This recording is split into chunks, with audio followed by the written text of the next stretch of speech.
of the tube and welcome back to Ohmydinosare Story Corner. Ohmydinosare Story Corner. It's been a little while since we last did one of these. I think we did Ohmydinosare Doctor Who Story Corner at the start of the year. But the old format with the Enid Blyton book, we're not going back to that right now. Instead, I think I'd like to address the main issue that these videos have, which is they're a little bit on the long side. They tend to be a little bit long. The stories are just a bit too much to fit into one video. So to that end, what I've decided to do, I have a story that is broken up into 5 easy to digest chunks already. So I'm going to deliver it to you in across 5 videos across this week. Instead of one video, we've got 5 shorter ones. This is Ohmydinosare Story Corner Week. Ohmydinosare Story Corner Week. So just to set up the origin of this particular story I'm going to tell you, way back in the depths of time, back in when my mother was younger than I am now, she used to read a magazine called The Bunty. It was a magazine aimed at sort of similar, I think a similar demographic to Ms. magazine. I was talking about that last year. Sort of late primary school into early secondary school girls. It was, I don't know, like comics and interesting things, articles and stories, and just things like that, pictures, just things that would be of interest to that demographic. And by the time I was around, that magazine, as far as I'm aware, was out of publication. They didn't make it anymore, but they did still, for quite a long time, make a Bunty annual every year at Christmas time, along with, the Dandy annual and the Beano annual and all that, and all the annuals that you get. You still get a lot of them now, they're just nowhere near as good as they used to be. There's very few decent annuals, but well into this century, you still got the Bunty book every Christmas. And I shouldn't actually buy these for me personally, but she did buy them for my sister, who had no interest in them at all.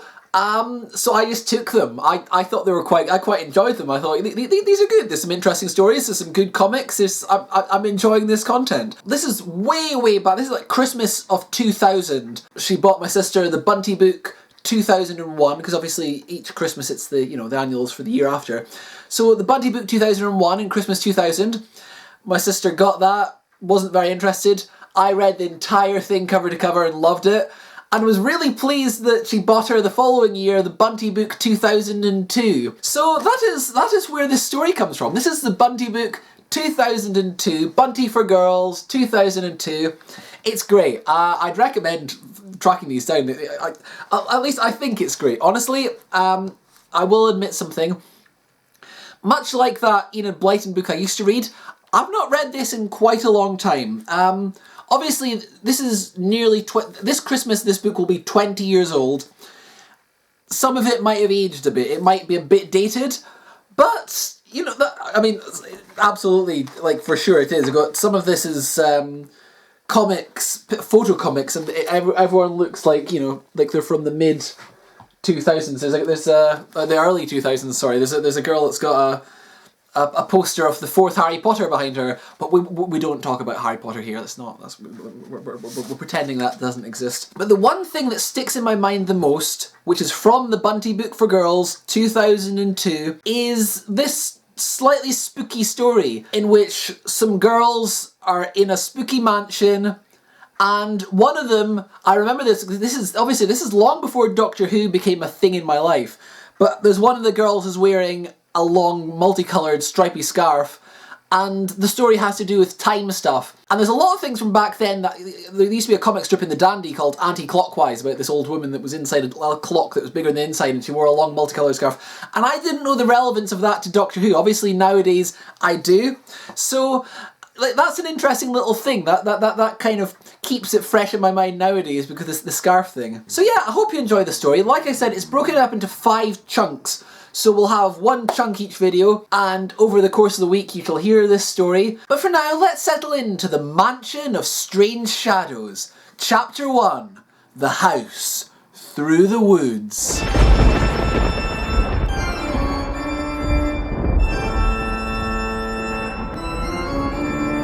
And before we start, I'll just show you this nice little illustration we've got of our main characters here.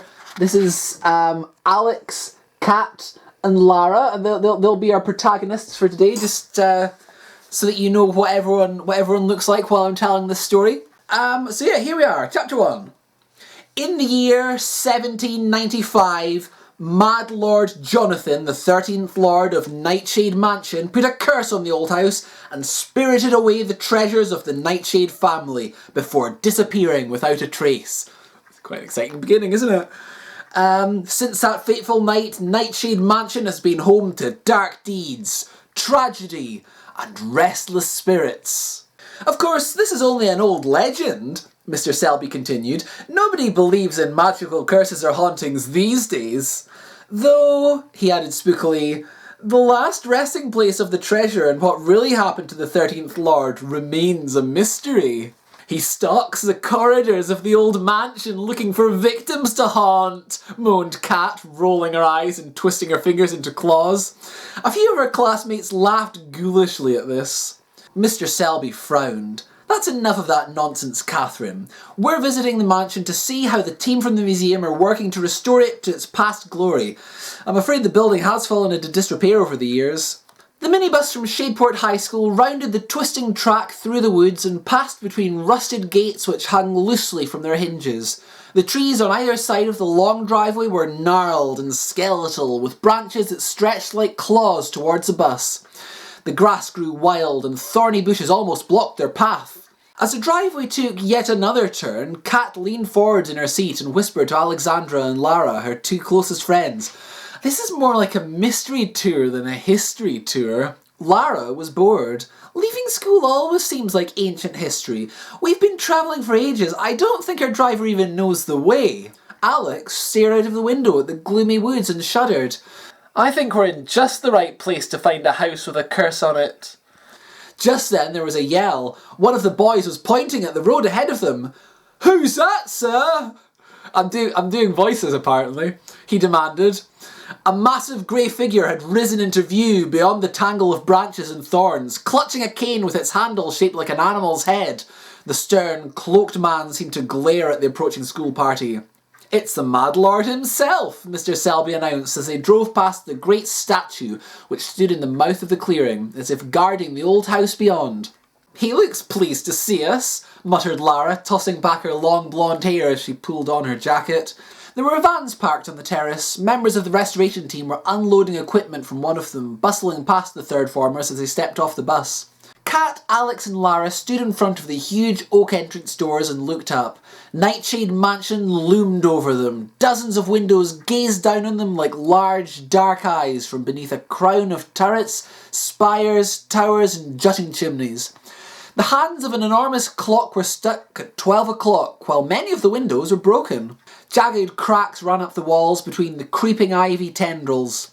Watch you don't sneeze, warned Kat. You might blow the whole place down.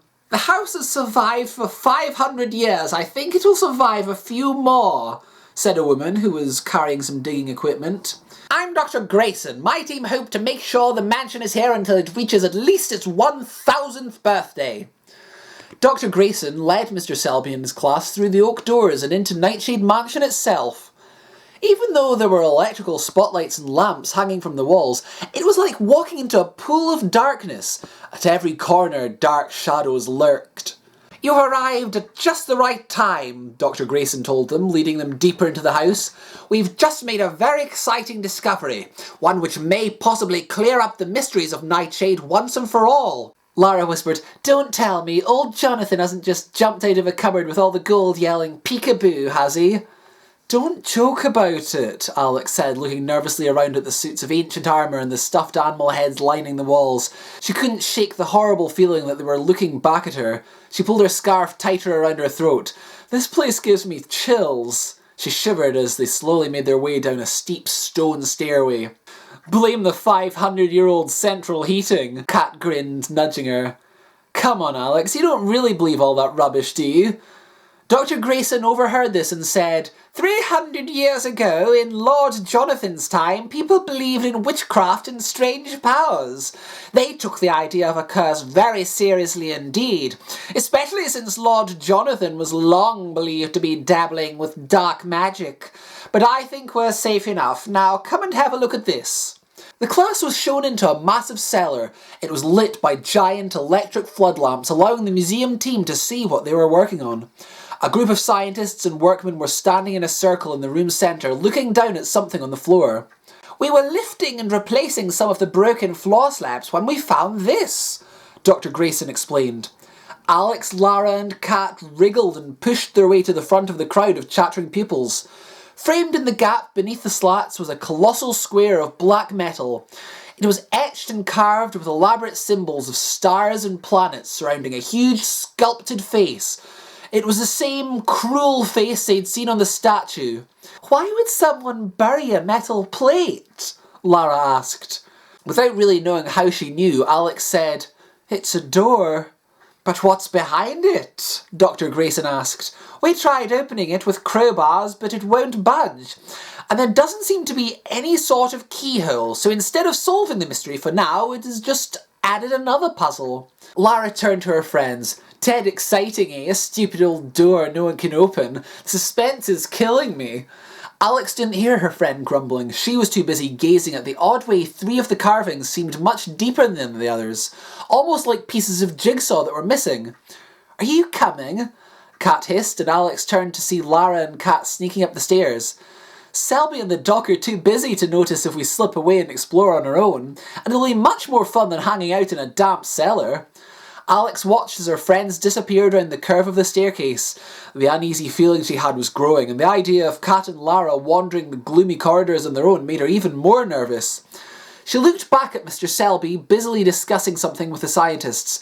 He hadn't noticed, and she didn't fancy telling him, so gulping back her fear, she raced up the stairs to catch her friends. The hallway was empty when Alex reached it. "Which way did they go?" she groaned.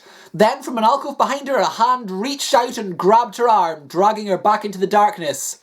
"Don't scream," Lara whispered as they tumbled through the alcove doorway. Angry at the scare she'd given her, Alex pushed herself away from the other girl and looked around the large room they had found. The walls were lined with cobweb-covered shelves, and on each shelf were fancy ornaments. Crystal statuettes, trophies, snow globes, music boxes, and framed pictures were crammed together. Dust and webs stopped them reflecting the dingy light. "Sorry for the fright," Lara shrugged. "I didn't want anyone coming along and catching you." "Yeah, sure," Alex muttered, "and I expect Kat's about to jump out from somewhere too." Lara looked puzzled and then turned to gaze around the room. "I don't understand," she began. "Where is she?" Alex sighed. "Nice try, Lara, but you don't fool me twice." Lara sounded frightened. "I'm not fooling. Kat was in here with me, I promise." She sounded so genuinely worried that Alex knew she wasn't lying. "But there aren't any other doors in here, so she can't have left." Both girls looked at each other in shock. "Kat can't have disappeared into thin air, can she?" But the shadows around them didn't reply. Bum, ba-dum, bum, bum. So that's the end of part 1. Might feel like a bit of a slow burner, but please do join me for part 2 tomorrow, when the story shall continue. Until then, though, thank you for watching, and have a nice day. Tell me a story, oh ho ho. It's not nearly Christmas, oh ho ho. It's a story, oh ho ho. I don't like this, oh ho ho. That is what Sewage said when he watched this, oh ho ho.